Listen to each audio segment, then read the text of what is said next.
this is contradictive to what he's saying he wants to do. He wants to win. Well, yeah, everybody wants to win. But what do you want to win? I don't think the game's over.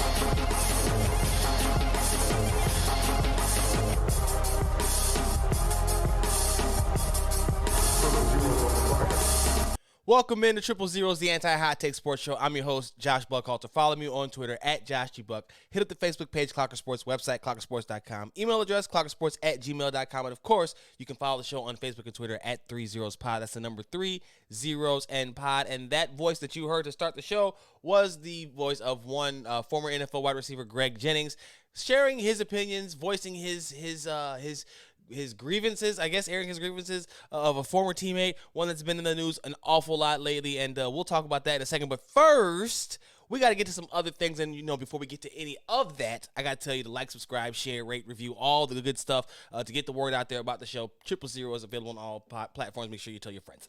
But the big news, the big event, the big change, the big shift, right? Seismic shift in how we get down around here, and I think you'll get it as soon as I play it. That's right, we back.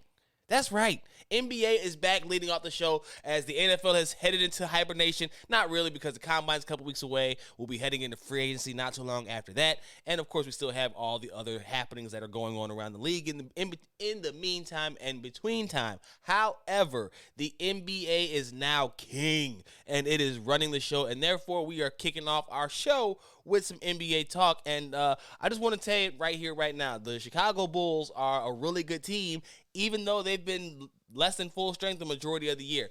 That's not what makes them special, okay? It's not that they are again, really good, or that they're doing well, not that they are shorthanded. Let's try that again.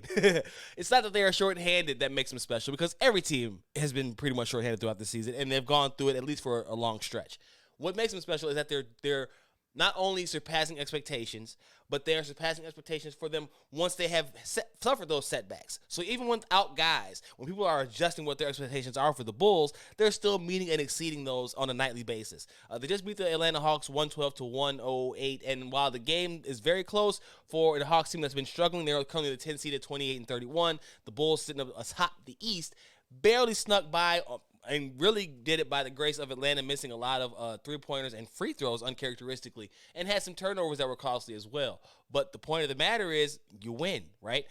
I've long said that in any championship run, and I know we're getting ahead of ourselves with the Bulls talking about championships, but the point is, in any successful run for any season, a large part of that success comes from luck.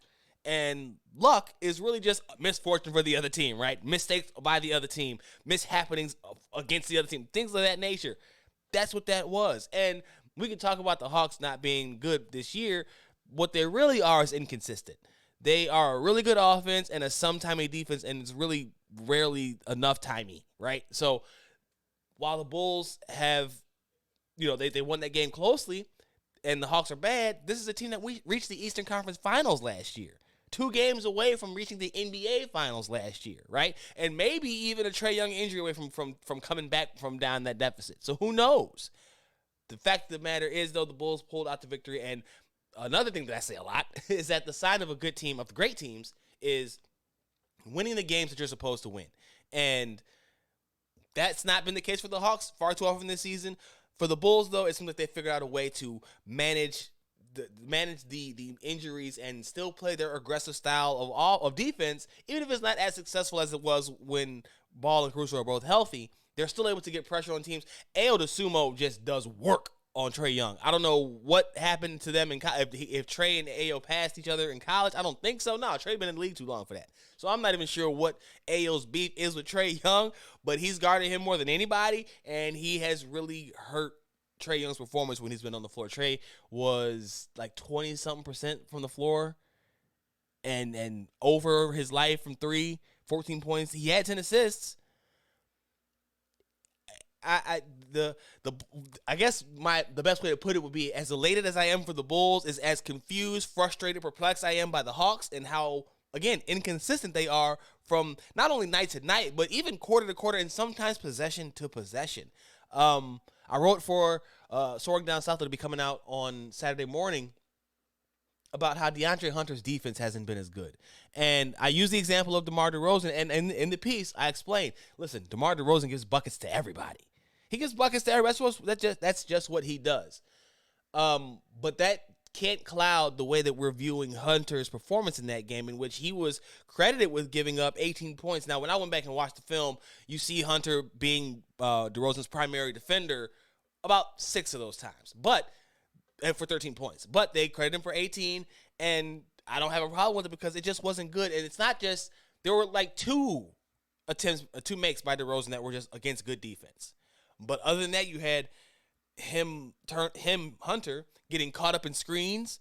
And I mean trying to go under the screen and getting caught in the wash. So it's almost as if the screener was anticipating him going over. And it wasn't even really setting a screen as much as getting the other guy out of the picture. And Hunter ran into a screener for no reason. Now, you're going to hit screens, but my best perimeter defender needs to fight over screens. If you get stuck fighting over the screen. I don't want you to get stuck turning your body and running into the pick man. That does nobody any good. And then on the other side, or on top of that, he was biting on the eyebrow fake. Now, I have less problem with the eyebrow fake than I do with the going under the screen and getting stuck in the wash. Because the eyebrow fake, again, DeRozan gets everybody with it.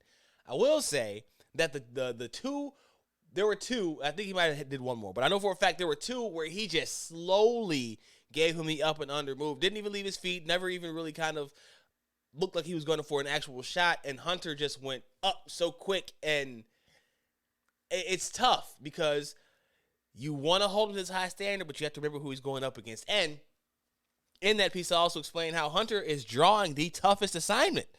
It's not like he's going out there and getting taking on scrubs every night. But the Hawks do that with the thought of him slowing down that guy. And far too often, that's just not the case. And far too often, those guys are shooting above their season averages against him. Now, you can say, oh, well, they're working for it. But if you're working for it and you're getting better than what you normally get, you're not really working too hard. So it's really it doesn't make a difference. I also had wrote for how they needed more out of Kevin Huerter. And in the Huerter piece, I explained how that's not to excuse Trae Young's poor performance. He had a horrible game. But he's going to have horrible games. And this team that's currently constructed, if they want to make the noise that they want to make, has to have those other pieces kind of step up, and it just wasn't the case. Gallinari and Bogdanović stepped up. Bogdanović didn't have that wild, wonky shot at the end of the game that kind of sealed it for Chicago, but he had 27 points to lead all Hawks scorers, right? Gallo 26 points. I mean, they did what they were supposed to do. The bench did its job. Starting lineup, which, by the way, was ranked, I want to say 18th. I got to go back and look. I wrote about it for Soaring Down South, but Bleacher Report rated it somewhere in the middle of the pack like that, and you see why. Now, the Hawks were down John Collins. Hunter went out early in that game, but as I said, he was getting lit up anyway, so it's not like it made a difference. And he was 0 for 4 from the floor with 2 points. So it's not like he was a huge contributor at that point. However, they were shorthanded. But at the same token, so were the Bulls. So this was a really good matchup for me personally, just because I got to see a measuring stick of where both teams were coming off such a long layoff from the All-Star break. A Hawks team that I think is better than they've played, better than they've shown. And I wrote before the game that they were better equipped this time around because they were healthier. And it was shown by the fact that this game, I think this was the closest deficit between the two teams in the 3 games that they played. And in the end, you could say that the Hawks lost because they missed threes and free throws. And then the league's last 2-minute report came out and said that there was an improper foul assessed to DeMar DeRozan or to Bogdanović that sent DeMar DeRozan to the line on that last bucket, and that Zach LaVine should have been called for a foul on Trae Young with about a minute or something to go. The Hawks led this game by 3 points with less than a minute on the clock. That's a confluence of incidences that's going to be part of the article that I write for Soaring Down South on Saturday afternoon sometime. That a confluence of incidences has the Hawks both getting jammed in that game, But also, with the Wizards and the Knicks losing on Friday night, they're still sitting in 10th and everything's okay. Like, it's the wildest situation, but if they were a cat, they would be on life like 18 right now. Because the Hawks should theoretically be out of it with how much they've gone through this year, just to put it frank. So, here's what it is. We got other stuff to talk about, though. Let's keep going. Embiid debuted on Friday against the Minnesota Timberwolves. That's right. James Harden made his debut with his Philadelphia 76ers. Dropped off a smooth, 12 points? I gotta get this menu to pop down so I can see exactly what's happening here. I don't know where that even came from. James Harden had a smooth 27 points, 12 assists, 2 turnovers, 8 rebounds. He shot 58% from the floor and 71.4% from 3. That's 5 of 7. And went 8 of 9 from the free throw line. Him and Joel Embiid combined to go 19 of 22 at the charity stripe. Oh, my gosh. Good luck dealing with that on a nightly basis. You're gonna be exhausted from just having to stand around a lot. But on top of that, the efficiency, you also had Embiid finished with 34 points. You had Matisse Thybulle finished with 11 points. Tyrese Maxey had 28 points. And so I think the one thing that you saw was, at least for Maxey and for Thybulle in this one, and Tobias Harris wasn't too great. He was 2 of 9 with only 6 points. But it doesn't seem like Harden's going to take away from anybody. That was everybody's big fear, that Harden's style of play wouldn't mesh well with a Sixers team that's been rolling and playing really well with just Embiid and a bunch of role players playing their roles. But I think when you get Harden, not only does it help him because he's got a dominant force in Embiid, it gives Embiid a guy who's a willing offensive weapon, like sometimes too much so. And then it moves. One of my personal favorite parts about this is that it moves Tobias Harris into a tertiary role. That's right, I busted out tertiary. And in which I think he's perfectly suited for. He's a good second scorer. He's a terrific third option. If he's your third option, good luck. And so, the Sixers won this game 133-102. It's a Timberwolves team that just come off a big win, so they're, second night of a back-to-back. Okay. We'll see what the real level of this Sixers team is when they play some tougher competition.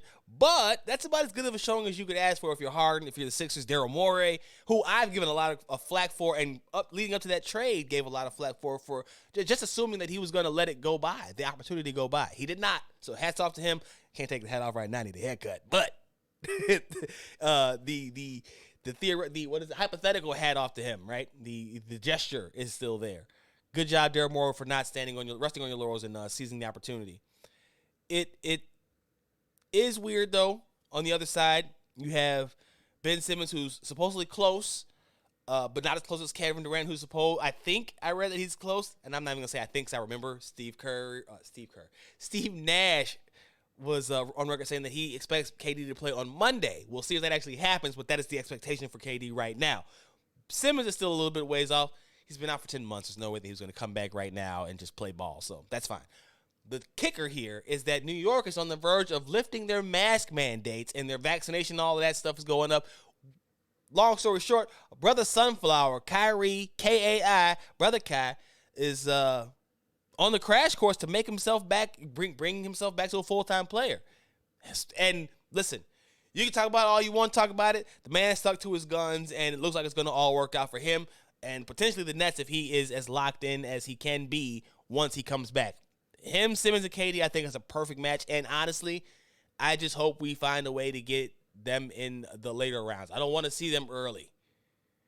I need to see them in the later round. And with the way that the Nets have sunk, I got to check the standings, but the way the Nets have sunk, I think there might be a chance that we can get them in the finals. If we can get them in the finals, that'd be terrific. If the Bulls aren't there. Of course, the Bulls will be there, so it don't really matter. Hawks hopefully can make it too. Hey, look, ideally, it's Bulls-Hawks, okay? If neither one of them can make it, then I will gladly sit and watch 76ers Nets for 7 games. You had Draymond Green talking about Rudy Gobert over All-Star break. And I'm not sure necessarily what Draymond's specific beef is, but I have an idea, and I'm going to tell you what it is in a second. But I will tell you my opinion on Rudy Gobert is always that he's very good at what he does. He's a surefire Hall of Famer, 3-time Defensive Player of the Year, surefire Hall of Famer. However, there are lesser talented players that I would rather have on my team as Bass backwards as it sounds, I don't even care. There are several, actually, less talented players that I would probably have. Less accomplished, for sure. Players that I would rather have on my team than Gobert. Especially in today's NBA. I'm probably taking Miles Turner when he's healthy. That's probably the biggest difference, the differentiator there. I'm taking, well, I guess I'm definitely taking Jokic and those guys. That's not really saying much, is it? That's not really saying much. But you get my point, okay? Gobert's skill set is such that he eliminates the paint. You're not going to the paint. And to be honest, I mean, you can. It's not like it's impossible to, but you don't. Most teams avoid it. And there's value in that because now, even if you are a team that's predominantly scores via a three-pointer, you don't even have the option to go in the paint and try to do something else. So the other team's not even falling for this. So they can just kind of camp on the perimeter and make you work even harder knowing that they got him back there. That being said, he's extremely limited on offense. And I kind of feel like at times the defense is overrated because the way that the NBA is set up, it's driven towards three-point shooting. And I've still seen enough guys scoring him at the rim that it's not enough of a deterrent to not go. I'm surprised more teams don't. Now, I would say it's probably more a result of them not having a good enough score to do so than it is, actual worry of Gobert's presence. But it works. It works for them. Draymond Green, though, doesn't seem to appreciate even the suggestion that he and Gobert are of the same ilk. And I think, to me, that's probably the funniest thing ever. And I'll tell you why in a second. But let's just hear great Draymond Green and his response to the TNT crew, NBA on TNT crew, just mentioning he and Gobert in the same sentence. You keep mentioning me in the same sentence with him. We're not alike. Who's not alike? Who you just mentioned me with? You not like Mutombo or Rudy Gobert? I ain't say Mutombo. Oh, you not like Gobert? Nah, we ain't nothing alike. Okay, say no more. I say less. Draymond, thank you. So, I mean, look, you can see it on his face if you're watching the video. If you're not and you're listening, let me tell you, Draymond is very affable, especially in his new role as a sideline reporter for TNT. And his face got dead serious. He was not with it. He is not feeling it. Don't do it. Can't do it. So, and here's my theory on it. It's that Draymond is a moving defender. He is an active defender. He is and dare I say it, offensive defender. This is a guy who has supreme confidence, and that's not uncommon for an athlete, especially at that level. He just was recently talking about how he feels if he hadn't got suspended, he'd be the Finals MVP from 2016 against the Cavs. And that, I think, the championship, his ability to cover multiple positions, his ability to operate as a floor general, because, listen, for all intents and purposes, just so you know I said it the right way, Draymond is the point guard on that team. Steph is the off guard, running around screens, catch the ball, and shoot. I'm not saying Steph isn't the point guard, but for all intents and purposes, if I didn't know basketball and you gave me a breakdown on a piece of paper of what the general is, because we know that they've advanced now, but generally what the positions are expected to do, I would watch a Warriors game and think that Draymond was the point guard and Steph was a shooting guard. That's just what I would assume if I didn't know any better. So I get it. I get it. They're not in the same sentence. They're not in the same category. Gobert, for as great as he is in his area, is really only effective in one area. Draymond, you can talk about his scoring all you want to. Draymond at his peak, though, was popping threes as a 6'6", and then defending big men as a 6'6" small ball center. Running down, setting the screen, calling out the play, setting up the offense. Like Draymond was doing everything at his peak. His scoring fell off a cliff. I get it. I get it. But to his point, he and Gobert really aren't in the same sentence. Category, stratosphere, none of that. None of that. I got to respect his position on this one. And you can say maybe a little bit overstated because, like I said, Gobert is a surefire Hall of Famer. He's going to the Hall. That's not even a question. However, when you add up the team accomplishments and then the capabilities of what Draymond can do on the floor, he's right. He's right. Gobert is nothing like him. Nothing like him. That's crazy. Now, You could say, well, Mutombo Mutombo's. There's a difference in the way that I think Gobert defends the rim and Mutombo does, and there's more aggression in the way Mutombo did it. I'm not saying, again, Gobert's a surefire Hall of Famer. I have to keep saying this because I hate downing players that I know are really good. Just not my cup of tea. And I feel like that's where Gobert fits. That's it. That's point blank. I'm just going to leave it at that. Lastly, Zion Williamson. Will Guillory of The Athletic detailed how Williamson's demeanor and actions towards the team and the local area, community, I guess, New Orleans, the entire situation at large has wavered back and forth. And a lot of this discussion has sprung up because of C.J. McCollum talking about how after, like 3 or 4, maybe even 5 games, he hadn't heard from Zion yet. And some people were wondering if that was, I guess the big narrative, the narrative was that Zion is a bad teammate. And since then, they've connected. Williamson has been very active in supporting his teammates. And now I will point out he's always been a quiet guy, but he's always shared his teammates' stuff and liked, I guess, whatever, on social media for whatever that's worth. But the C.J. McCollum thing, and yes, McCollum is the veteran in the situation. However, Zion is the incumbent superstar in the town. And, yeah, you can give him superstar status. There's no other second-year player getting this kind of pub for nothing, right? Without third-year player, he hasn't played. So, technically it's still second year. Whatever. He's at that level. His notoriety is at that level. No one is questioning his ability, but to waver back and forth, to not extend the branch to the guy, one of the most respected voices in the NBA, in McCollum, is a bad look.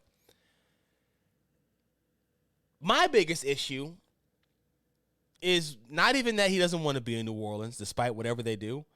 There are reports that David Griffin has wanted to trade him since he got hired. They busted up the team that I thought had a lot of talent, traded his friends. That happens, though. No, my big issue with Zion is how he's gone about it. And it's the silence. And you could say, well, he doesn't know what to say. Well, then stop letting other people speak for you. See, when you are the athlete and you choose not to speak, those close to you that speak on you will be perceived to be speaking for you. And if that's not the case, then it needs to be corrected. I don't think Zion's a bad teammate. I think the situation with CJ is a one-off. JJ Redick came out and slammed him saying some similar stuff. That's all well and good, but he's still a young kid, so I'm not going to hold maturity against him so much as speak for yourself. And we've seen a lot of stars go through this, right? I saw the comparison of Kawhi Leonard and his uncle Dennis. That's a pretty good comparison. How that changes the narrative on Zion remains to be seen because he's still a likable guy. But this is a situation that hasn't been handled well, and I felt like that would make him a bad fit for a team that a lot of people are linking him to now in the Hawks because they seem to really prioritize and need good chemistry to succeed. You add Zion to that, and I'm not sure how it fits. It'll be great at first, but what about adversity? What about when things aren't going well? What about the first time he's not getting fed the way he wants to? Will he get fed the way he wants to at all? I would assume so. I've always been of the thought process that Trey will give the ball up if he needed to another really great player.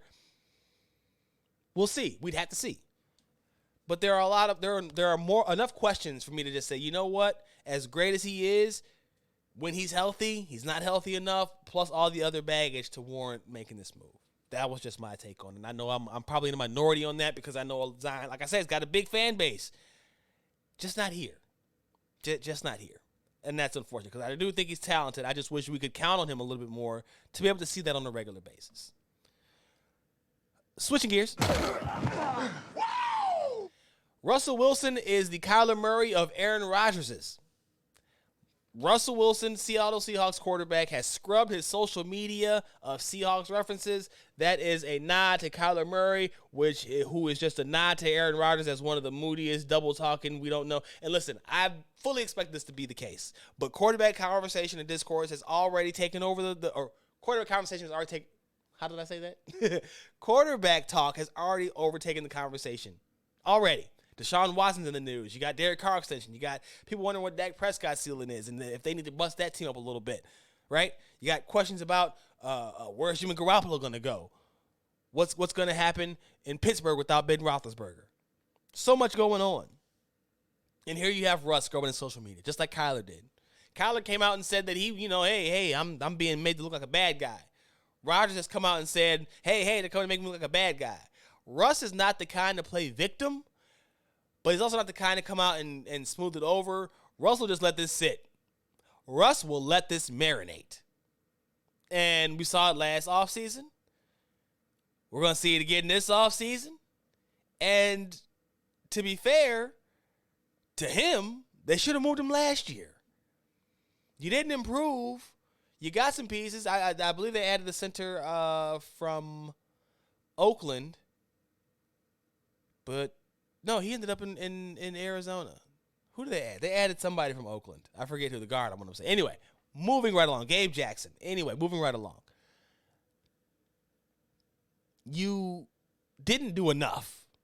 Even on paper, you didn't do enough to make the improvements needed to satisfy him. Now you're right back where you were. His value is diminished because he's a year older. You guys didn't do well last year. And now your head coach is also in battle. Your head coach and team president in Pete Carroll. It's an ugly situation. It's uglier than in Arizona where Mike Bidwell, the owner, came out and said he loves Kyler Murray. It's even uglier than in Green Bay where despite Aaron Rodgers talking off both sides of his neck on a daily basis, right? Both sides have actively acknowledged that things are better now than they were before. Who knows how that'll end up, but that's a step forward. Meanwhile, the Russ stuff seems in the same position it was last season. And I guess that's just what it's going to be. I don't know. I don't know exactly what it means for Russ's future, but I do think that they got to pull the trigger on this and just do it already. You keep holding on to something that's not coming back. I've long lamented that about Chicago sports organizations holding on to players that are long past their prime and have overstayed their welcome because they're big names. Don't do that, Seattle. Not in a league that's built off winning around quarterbacks with cheap deals or being able to supplement your roster with trade acquisitions and free agents. It's up to you, but this is a repeat of the three. This is one of two repeats and the only one that hasn't seemingly improved at all since the last time we visited the situation. So, speaking of Aaron Rodgers, though, former teammate Greg Jennings, as we left the show with, had a lot to say about his former quarterback and what he was telling him in lieu of reports that Rodgers now wants to be the highest paid quarterback in the NFL, which he has flatly refused. However, seems to be a theme of the show. However, Greg Jennings had this to say. For me, I remember when I was up, B.J. Raji was up, or soon to be up. Clay Matthews was getting ready to be up, and Aaron was getting ready to be up. And before that, we even got to that point, Aaron Rodgers came to me when I signed my deal with the Green Bay Packers, my first extension after my rookie deal, came up to me because players had been going back to the organization front office and trying to renegotiate and not being happy with the contract that had been signed. And his words to me were, don't be that guy. Don't sign this contract and then want more money. Now, all of a sudden, you forget those words that you have poured out and tried to pour and invest into others. Wow. You can't do those types of things. And I get it. The team is completely different. And there are some that never knew that conversation even existed. But for one who does, and it happened to me verbatim, this is what you do now? You're under contract, buddy. And you have guys who are waiting in the wings who are trying to get that big deal. You have money streams coming in from and again, I am a huge proponent of players getting their money. Definitely get your money. Of course. But at what But it's a zero-sum game. Right. That's the thing is. So there you have Greg Jennings on First Things First, Fox Sports 1. Laying into Aaron Rodgers, calling him selfish. Said that it's something that he's seen for a while. Gave you his personal story there. I'll say this. Jennings has been vocal on his dislike for Rodgers in the past, so this isn't new. It could be piling on because of it's popular right now. It's also not surprising to hear this story. This is something I actually heard before. He's told this story before, not as in that context or detail, but he's basically said that Rodgers came up to him and was like, "Hey, don't be like I did." Believe he also told him like basically it was time for him to go. Like he got him up out of there. So Jennings and Rodgers don't have the best of relationship or history as it is. That being said, he's not wrong. And it's not like Rodgers flatly refused the reports about wanting to be the best, highest paid player via Pat McAfee. Shout out to Pat McAfee show. But all of this commotion in the media, all of it back and forth. Well, I don't know what I'm gonna do. You're going on these freaking on the lengthy IG posts and heartfelt thank yous. Now you want to show gratitude, that's fine. But when you do stuff that's out of the ordinary like that seems like it's very sentimental and very final, you're gonna have these kind of discussions about you, and you're gonna have people saying these things about you because it does seem like you're half in, half out. Now, reports are that he's not going to make anybody wait very long. We'll see. Probably expect something no later than this time next week. We should have word. But I understand that feeling even if you're not Greg Jennings. If you're a Packers teammate that didn't get told, hey, man, don't be that guy for this to happen. Even if you didn't get shown the door a little bit sooner than you would have liked. If you're just a teammate right now on the team, you probably just like, hey, man, are you here or not? Like, just so we know what we're doing. Free agents, Devontae Adams, right? They're talking about tagging Devontae Adams. They're freeing up cap space. Like I said, the more you free up cap space, unless you're using that directly to sign new players, if any of that new money goes to Aaron Rodgers, you're not going to get any better. It has to go to other weapons. So I'm hoping, for their sake, not as a Bears fan. As a Bears fan, I hope they do nothing. And he is pissed off another season. And it goes the same way. But for their sake, they need to be able to go and attract some free agents, which has proven difficult. I think their last big free agent was, remember, they brought in Devin Funchess? He didn't even play. It's tough. It's tough, and that's why his frustration was as it was, and why I could see it being there again, and why they have continued to keep their rhetoric open-ended, because they still don't know, because he changes his mind like the winds do.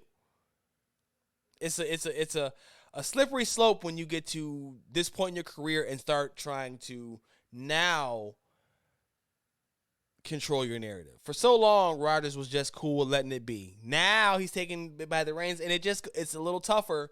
Ask LeBron. It gets a little tougher the older you get and the more track record people have on you.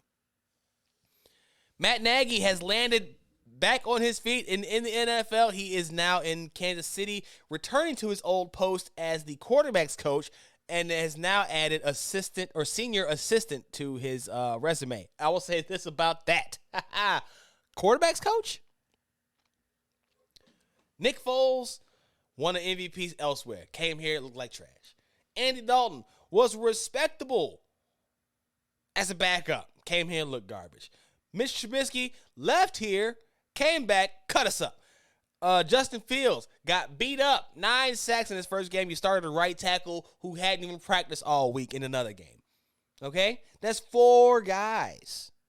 3 of which were brought in for Nagy. Let's add some more to that. Kansas City, Patrick Mahomes.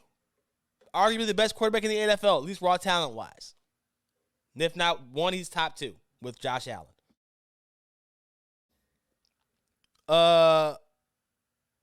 Mahomes was, by all accounts, and I wrote about this for Last Word on Pro Football, Mahomes looked awful as a rookie when he was being coached by Matt Nagy, who got hired after the Chiefs got bounced in the playoffs and people were questioning his play calling and if he was even calling the plays, and it was a whole big thing. They brought him back. Now, I did write in that article that the Bears have to hope that doesn't mean that they are going to succeed him, because Ryan Pace is now in Atlanta in a senior personnel role. If those two have success elsewhere and join the ranks of Mitch Trubisky and Leonard Floyd and Adrian Amos and being good to even borderline great elsewhere, watch out. The Trubisky one's a little preemptive. We'll see what happens with him this offseason. He should get some interest. We'll see. Leonard Floyd's had 9.5 sacks this year, had 10.5 last year. Adrian Amos has been vocal about how much better his experience has been in Green Bay than with Chicago. Allen Robinson couldn't wait to get out. Justin Fields sent out a thank you for all the support tweet after the season was over. My man went through trauma this season. He literally had to thank the fans for getting him through the traumatic experience of being coached by Matt Nagy. And they brought this man back to be the quarterback coach for Patrick Mahomes, who he's going through enough right now. I don't know if that he needs this stress added to it. I just don't know what this is. And then I just don't know what this adds to it. It's tough. Good luck to him. I really do wish him luck. I don't wish ill on anybody, but sorry, Patrick. Sorry, Patrick. Ooh, maybe your brother can dance him about it. You get your brother to dance in the locker room, maybe it'll get Nagy about it. I don't know. Oh, man. Brian Flores, he of the lawsuit against the NFL, naming the Kansas City Chiefs, New York Giants, Miami Dolphins, has landed in Pittsburgh, of all places, under head coach Mike McCarthy. I believe his title is as linebackers coach. But here's the thing. Of course he landed in Pittsburgh. Of course he did. Birthplace of the Rooney Rule, the only place that seems to understand what it means. And let's get back to some football real quick. The only place that seems to really understand that every season has to be treated individually, and looking at coaches and expecting that immediate turnaround is not always the way to go. They stuck with Mike Tomlin through some lean years. No losing seasons, but some leaner years. That is something that you don't see a lot of times. Logan Smith got fired for going 10-6. We could talk about how the season ended. He still went 10-6. And they fired him. Continuity, like the Steelers have shown, is hard to find. So Flores landing there is great for him to rebuild his reputation. And if not, he's in a good job. And let's keep it 100%, right? There's been talk about Mike Tomlin wanting to leave or at times. He's refuted it, but the reports keep coming back. Maybe Flores could be groomed for that job eventually. You just never know. I just think it's really arguably the best spot for him to have landed, because he doesn't have to go to head coach. So he's not going to have all the attention that he would have had he gotten the head coaching gig because of the lawsuit and all that kind of stuff, which I didn't know he was going to get anyway. Which brings me to my next point. I'm just glad the man got a job amid suing the damn NFL. I can name you a couple of people who are still doing that, one of which hasn't played since. So kudos to Brian Flores for keeping it going. Keep on pushing. Keep on pushing. Don't back down. Don't back down on this one. Teams are, speaking of controversial figures, teams are reportedly lining up for Deshaun Watson's services, despite the fact that he is still awaiting his is it trial? Hearings. We'll call them hearings. I don't want to call it trial just yet. We'll call it hearings. His court case to be resolved. Talent wins in the NFL? Listen, I don't want to be crude, but we've seen the NFL excuse a lot of things. The one that hasn't been excused is Ray Rice, and most people will tell you that that's largely because there's video evidence. Because we've had other people, Joe Mixon, Tyreek Hill, Kareem Hunt, who have struck women and are still in the NFL. Mike Vick served a prison sentence for dog fighting and came back. Right? You had the kicker from the Giants who was like crazily stalking his wife, but they didn't do nothing about him because he was old and retired. Like there's numerous examples. This is not physical violence. It's weird. Definitely weird. A little sick. Definitely weird though. But it's not violent. Maybe I missed the violent one. I don't know. It's not good. It's definitely not good. But I'm not surprised that teams are still lining up for his services. I just am not. Where he'll end up, we'll have to wait and see. I do like Pittsburgh. That'd be just great. Get Flores and Watson just Elmo Jiff with the fire. Just bring it all on. But it's not surprising. And I don't think anybody should be surprised because, again, just look at the NFL and what they do. There's only one thing that they have, I guess, consensus disagreed upon, or have consensus. Have a consensus. I will get this word out. Have a consensus that they disapprove of. Boom. I told you I'd get it. And that would be one Colin Kaepernick. So, I mean, listen, it is what it is at this point. I just know that there's a really good chance that we'll see Deshaun Watson playing again in the near future, and there's a really good chance that it'll be elsewhere. Just don't know where yet. That's going to do it for this episode. 000. Be sure to follow me on Twitter at JoshyBuck. Hit up the Facebook page, Clocker Sports, website, clockersports.com. Email address is clockersports@gmail.com. And, of course, follow the show on Twitter and Facebook at 30pod. That's the number 30 and pod. And, of course, read the stuff. Last Word on Pro Football, Pimpin' Ain't Easy, SoaringDownSouth.com. And, of course, you can always find me here. Until the very next time, you already know what it is, man. We out of here. It's the sound of the horns.